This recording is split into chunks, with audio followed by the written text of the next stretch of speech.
Welcome to Maheshan IAS. Your rank is our responsibility. दुश्मनी कर मगर उसूल के साथ मुझ पर इतनी सी मेहरबानी हो, यारी में ऊंच नीच बर्दाश्त कर लूंगा मगर मेरा दुश्मन खानदानी हो। Hello, welcome to Maheshan IAS digital platform once again. एक ऐसा आर्टिकल लेकर आया हूं कि आज आप कमेंट सेक्शन में लिख के जाएंगे कि सर इसलिए हम आपका आर्टिकल देखते हैं क्योंकि आप खबर बहुत जबरदस्त लाते हो।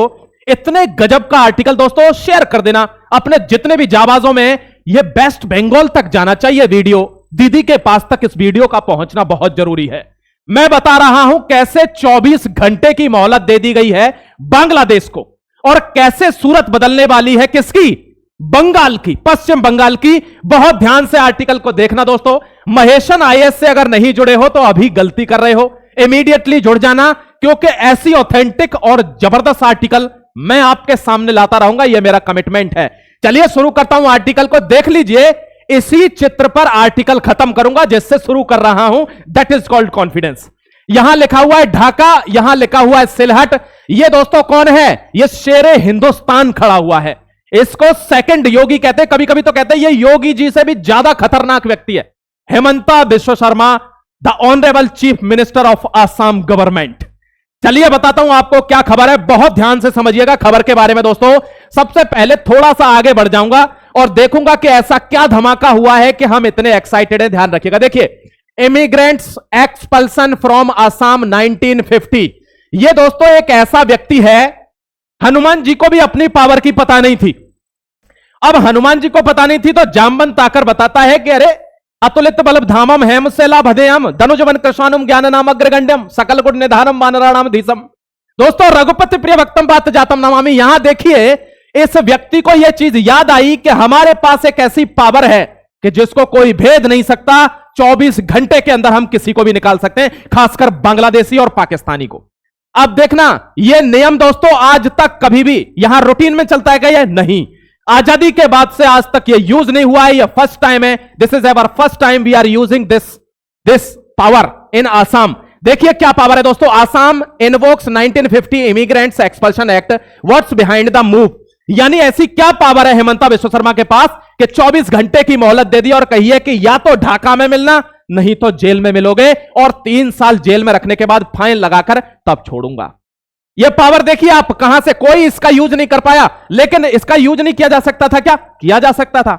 आगे बढ़ जाता हूं, 1 मिनट देख लेना जरा ध्यान से। यहां क्या लिखा हुआ है इंडियन एक्सप्रेस में, लिखता है in first known use of 1950 act Assam order 5 people to leave India within 24 hour. What is this law? यह क्या लॉ है? यह वही लॉ है जो किसी को पता नहीं था और लिखा हुआ रखा था जवाहरलाल नेहरू के टाइम का बना हुआ 1950 का वो लॉ, जिसमें किसी भी बांग्लादेशी किसी भी पाकिस्तानी को इमीडिएटली निकाला जा सकता है राज्य सरकार के द्वारा और उसमें कोई कोर्ट कचहरी काम नहीं करेगा। उसमें डिस्ट्रिक्ट कलेक्टर फैसला लेगा, ट्रिब्यूनल बता देगा कि यह फॉरेनर है या इंडियन है and immediately get that bastard out from the nation India. ध्यान रखना मेरे दोस्त। अब देखिए आपको बता देता हूं, यहां देखिए यह मंजर आपको दिख रहा है, इसको और साफ तरीके से दिखाऊंगा। यानी नेपाल के बॉर्डर से ऐसे भाग रहे हैं, आपको चित्र तो कई दिखा चुका हूं मैं, कैसे भाग रहे हैं ये दोस्तों, नेपाल के बॉर्डर से भी भाग रहे हैं। अब मैं आपको एक चीज बताता हूं, इनको अब आसाम सरकार ने बिश्व शर्मा, जो हेमंता बिश्व शर्मा, उन्होंने क्या कहा है कि ये रास्ता है, यहां लिखा हुआ है कीप आउट, ये रास्ता है, निकल जाओ। कितना टाइम है? 24 आवर। अगर निकल गए तो ठीक है, नहीं निकले तो निकाल दी जाएगी आपकी। देखिए दोस्तों यहां पर यह कौन है? यह बंदा है गोपीनाथ बरदोलोई, यानी यह पहला मुख्यमंत्री है आसाम सरकार का। यह वो जाबाज व्यक्ति था जिसने इसको पहली बार यूज करने का प्रयास किया था कि मुझे भारत में से ये इमिग्रेंट्स निकालने जो इलीगली रह रहे हैं, हमारे यहां के नहीं है। लेकिन प्रॉब्लम क्या हुई उस समय पर? एक व्यक्ति बीच में आ गया दोस्तों। व्यक्ति आप जानते होंगे, बरदोलोई साहब ने कहा कि मुझे इनको निकालना है। खटाक से कहा भाईजान ये क्या कर रहे हो? मैं लियाकत साहब को क्या मुंह दिखाऊंगा? मैंने पाकिस्तान के लियाकत भाई के साथ पैक्ट किया हुआ है कि ऐसा नहीं होगा। और दोस्तों इस आदमी को रोक दिया और रुककर बीड़ी पीने लगे। देखिए ये उस समय पर इस आदमी को यह काम करने ही नहीं दिया। 1950 से अब तक एक बार भी यह लागू नहीं हुआ, ना इस पर कोई कार्रवाई हुई। और यही कारण है कि लाखों की संख्या में बांग्लादेश में घुसपैठिए बांग्लादेशी बैठे हुए हैं। आज हमारी सरकार एड़ी से लेकर चोटी तक का जोर लगा रही है, इनको बाहर नहीं निकाल पा रही है। ये इस तरीके से जड़ें जमा चुके हैं पीपल जैसी, बरगद जैसी। लेकिन उखाड़ फेंकने का कमिटमेंट है तो उखाड़ तो देंगे इनको, ये कमिटमेंट है सरकार का। ध्यान रखना मेरे दोस्त, जब इनको रोक दिया गया, ये देखिए ये रात के अंधेरे में, ये कहां का दृश्य है? ये दृश्य है नेपाल बॉर्डर का दोस्तों, ये वेस्ट बंगाल के बॉर्डर्स के दृश्य हैं। ये पोटली ले लेकर भाग रहे हैं, क्यों? क्योंकि इनको पता है विश्व शर्मा ने कह दिया 24 घंटे मैं चुप हूं, कुछ बोलूंगा नहीं, उसके बाद तो जय हिंद वंदे मातरम होगा और तुम धड़ाधड़ ठूंस दिए जाओगे डिटेंशन कैंप्स में, और 3 साल से पहले बेटा निकलोगे और नहीं। यह भारत है, बदलता भारत इसी को कहते हैं। देखिए यह क्या है दोस्तों, असम की कैबिनेट को पावर दी गई थी उस टाइम पर, आजादी के समय पर, कि अगर कोई इलीगल, तो उस टाइम पे तो यह ईस्ट पाकिस्तान था। हालांकि वो बात अलग है कि यह दोबारा से ईस्ट पाकिस्तान बन रहा है यूनुस की सरकार में, इंटरिम गवर्नमेंट में। लेकिन हमको क्या दोस्तों, मैंने पहले ही कहा था किसी को नहला धुला के आप अच्छी जगह रखिए, लेकिन उसको जाना तो कीचड़ में है। ये क्या कर रहा है, ये दोबारा इसको ईस्ट पाकिस्तान बना रहा है, और इसमें इनको अथॉरिटी मिली हुई थी कि अगर आप कोई भी चीज देखते हैं तो आप उसको डीसी डिसाइड करेगा, direct district council magistrate decide करेगा कि ये यहां का है कि नहीं है। अगर नहीं है इमीडिएटली निकाल दो, आपके पास पूरी पावर है फुल। ना ये किसी कोर्ट में जा सकता, ना कोई कोर्ट कचहरी होगी, नथिंग, क्योंकि ट्रिब्यूनल इसका फैसला दे देगा। अब आप समझिए इस पावर का यूज कर रहे हैं हेमंत बिश्व शर्मा, और 24 घंटे की मोहलत दे दिया बांग्लादेशियों को कि निकल जाओ, वरना एक्सपल्सन के ऑर्डर हो चुके हैं। 24 घंटे के बाद फिर किसी की सुनवाई नहीं होगी, कहीं कोर्ट कचहरी नहीं होगा, डायरेक्ट बाहर। ये देखिए, अब ऐसी बात अगर होती है तो क्या इस पर आवाज नहीं उठेगी?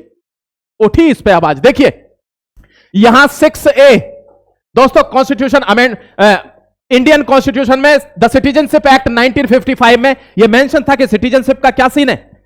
यहां एक पावर दी गई थी कि अगर कोई वहां सताया हुआ भागकर आ रहा है, या मान लीजिए दंगे हो रहे हैं पाकिस्तान में, दंगे हो रहे हैं बांग्लादेश में, वहां से बचकर कोई व्यक्ति अपनी जान बचाने के लिए भारत में आ रहा है, ऐसे व्यक्ति को नहीं निकाला जाएगा। लेकिन ये तो दंगा करने के लिए आ रहे हैं, दंगे से भाग के थोड़ी आ रहे हैं, तो इनको तो पहचान लिया गया है। अब क्या करें? अब क्या करें? भगाएंगे। और दोस्तों इसके अंडर इन्होंने सुप्रीम कोर्ट में 2024 में यह फिर से PIL डाली कि इसको बदल दीजिए, ऐसे तो ये सबको निकाल देंगे। अब सुप्रीम कोर्ट उस टाइम पे दोस्तों, वैसे तो उम्मीद नहीं है, लेकिन यह डिसीजन सही दे दिया। उन्होंने क्या कहा कि अब इसमें जो डिस्ट्रिक्ट काउंसिल मजिस्ट्रेट है वो डिसीजन नहीं लेगा, इसमें एक ट्रिब्यूनल बनाया जाएगा, और वो सेपरेट जो ट्रिब्यूनल होगा, यानी इसको कहते हैं दोस्तों फॉरेन ट्रिब्यूनल, जो सरकार बनाएगी स्टेट की। और अगर फॉरेन ट्रिब्यूनल ये बता देता है कि ये घुसपैठिए हैं, या इनके पास यहां की कोई मान्यता नहीं है, ये यहां के नागरिक नहीं है, तो डीसी के पास पूरी पावर है, उसको 24 घंटे के अंदर बाहर फेंक सकता है, तुरंत गिरफ्तार भी कर सकता है, जेल में भी डाल सकता है। यह पावर है डीसी के पास। तो कुल मिला के पावर एज इट इज है, कोई भी बंदा यहां पर इलीगल तरीके से अब रह नहीं पाएगा। आप कहेंगे सर लेकिन यह तो आसाम की बात है। नहीं नहीं मेरे दोस्त, यही तो समझने वाली बात है कि यह पावर अब दोस्तों इंप्लीमेंट होगी कहां? वेस्ट बंगाल में। चिड़ी हुई दीदी को और चिढ़ा दिया जाएगा। दोस्तों तिल मिला रहे हैं, क्यों? क्योंकि सारे बांग्लादेशी वोटर भाग रहे हैं जो फर्जी वोट डालते थे, तालाबों में अपने आधार कार्ड फेंक फेंक के भाग रहे हैं। अब कौन देगा वोट? अब तो खाली हो जाएंगे बैलेट पेपर। और इसी वजह से दोस्तों यह अथॉरिटी इनके पास है। अब अफगानिस्तान, बांग्लादेश, पाकिस्तान से आया हुआ कोई भी जो इलीगल रूप से भारत में रह रहा है अब नहीं रह पाएगा, चाहे वो असम में हो, चाहे वो कहीं और हो, क्योंकि सिटीजनशिप एक्ट तो पूरे भारत पर लागू होता है, केवल असम पर लागू नहीं होता। समझ गए? असम पर 1950 एक्ट वाला लागू हो रहा है, जिसके पास पावर है कि डीसी जो होगा वो 24 घंटे में निकाल देगा। यह सुप्रीम कोर्ट ने इसका निर्णय दे दिया, बात खत्म हो गई है, समझ लीजिएगा। अब दिखा देता हूं आपको, जब यह निर्णय हो गया और बांग्लादेश को, पाकिस्तान को, सबको हमने अल्टीमेटम दे दिया 24 घंटे का, तो आसाम से ये लोग भाग रहे हैं। और ये शेरे हिंदुस्तान क्या कह रहा है? Tata Dhaka, tata bye bye Dhaka, Sylhet. दोस्तों ध्यान रखना, सिलहट तो खैर एक चूक अगर बांग्लादेश में हो गई, मैं कसम खाता हूं आपसे, मुझे पूरा विश्वास है, कल रिपोर्ट्स लेकर आऊंगा। कल के सेशन को जुड़ना मत भूलना। आपसे बात करने के लिए लाइव सेशन मैंने रखा हुआ है। हर संडे एक सेशन होगा दोस्तों, शाम को 7 बजे आपको लाइव मिल जाएगा, आप उसको जाकर चेक कर लेना। और 7 बजे मैं आपके सारे प्रश्नों का जवाब दूंगा जो आज तक आप मुझसे बात नहीं कर पाए। एक एक प्रश्न यहां पर पढ़ूंगा और एक एक प्रश्न का आपके का जवाब दूंगा। आप जुड़े रहना, ठीक है? और कल शाम को तैयार रहना लाइव सेशन के लिए। इसने दोस्तों कह दिया है टाटा इलीगल इमिग्रेंट्स, यानी चले जाइए, IIT की जगह ये TII हो गया, टाटा इलीगल इमिग्रेंट्स, भारत में रुकने नहीं दूंगा। समझ गए? ये बहुत बड़ी खुशखबरी है भारत के लिए। फिर आऊंगा एक और लेटेस्ट न्यूज लेकर आपके सामने, तब तक जुड़े रहिए महेशन IAS से। और दोस्तों शेयर जरूर कर देना अपने दोस्तों में, जिससे पता चले कि भारत बदल रहा है और किस तरीके से अब कोई घुसपैठिया यहां रह नहीं पाएगा। जय हिंद, वंदे मातरम। भारत को मजबूत और सशक्त बनाने के लिए पुरजोर ताकत लगा दीजिए, जिस भी तरीके से आप लगा सकते हैं। मैं जिस तरीके से लगा सकता हूं मैं लगाऊंगा। Jai Hind, Vande Mataram. God bless you.